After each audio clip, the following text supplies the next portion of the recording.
ये कोई साधारण कहानी नहीं है, ये एक वास्तविक अभियान का विवरण है। एक घना जंगल जिसका नक्शा अधूरा है और एक छिपा हुआ रास्ता जो हर किसी को दिखाई नहीं देता। अगर यहाँ एक भी गलती हुई तो वापस आना मुश्किल हो जाएगा। स्थान एक घना जंगल है। दिशा यंत्र ठीक से काम नहीं कर रहा, संकेत बार बार बिगड़ रहे हैं। मैं काफी देर से इस रास्ते का पीछा कर रहा हूँ। नक्शे के हिसाब से यहाँ 3 रास्ते मिलने चाहिए थे और हाँ, यही है वो जगह। मेरे सामने 3 अलग-अलग रास्ते हैं। तीनों देखने में सामान्य लग रहे हैं, लेकिन सही रास्ता इतना आसान नहीं होगा। पहला रास्ता जमीन पर हड्डियां पड़ी हैं और ऊपर कौवे घूम रहे हैं, मतलब साफ है जो भी यहां आया वो वापस नहीं गया।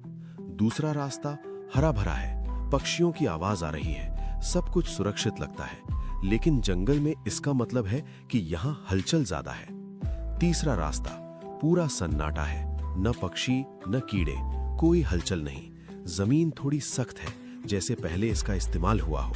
छिपा हुआ खजाना कभी भी आसान और साफ रास्ते पर नहीं होता, इसलिए मैं तीसरा रास्ता चुनता हूँ। थोड़ी दूर आगे एक नदी है, पानी बह रहा है लेकिन गहराई साफ नहीं दिख रही। मेरे पास 3 विकल्प हैं: तैरकर पार करना, टूटे हुए पुल से जाना या फिर गिरे हुए पेड़ के तने से पार करना। तैरना जोखिम भरा है और पुल भरोसे लायक नहीं है, इसलिए मैं पेड़ के तने का इस्तेमाल करता हूँ, धीरे धीरे संतुलन बनाते हुए। और हाँ, नदी पार हो गई।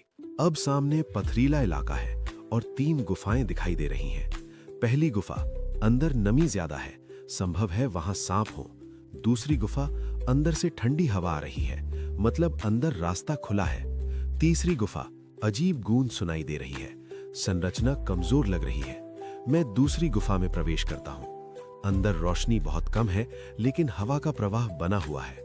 आगे फिर 3 रास्ते हैं। बाएं तरफ धुएं के निशान हैं, बीच वाला पूरा अंधेरा है और दाईं तरफ हल्की रोशनी दिखाई दे रही है। रोशनी का मतलब हो सकता है बाहर निकलने का रास्ता, इसलिए मैं दाईं ओर का रास्ता चुनता हूँ। अब मैं एक कक्ष में पहुंच गया हूँ और सामने 3 बक्से रखे हैं। पहले बक्से पर सोना लिखा है, बहुत सीधा लग रहा है। दूसरे पर खतरा लिखा है, ये भी भ्रम हो सकता है। तीसरा बक्सा बिल्कुल सादा है, कोई निशान नहीं। असली खजाना अक्सर बिना किसी निशान के छिपाया जाता है, इसलिए मैं तीसरा बक्सा खोलता हूँ। धीरे धीरे बक्सा खुलता है। अंदर पुराने सिक्के और धातु की वस्तुएं हैं। यही असली खजाना है। ये बस शुरुआत है। अगले एपिसोड में और गहरा जंगल और ज्यादा खतरा इंतजार कर रहा है। अगर आप यहाँ तक पहुंचे हैं तो कमेंट में लिखें खजाना। वीडियो को लाइक करें और अगले एपिसोड के लिए सब्सक्राइब करना न भूलें।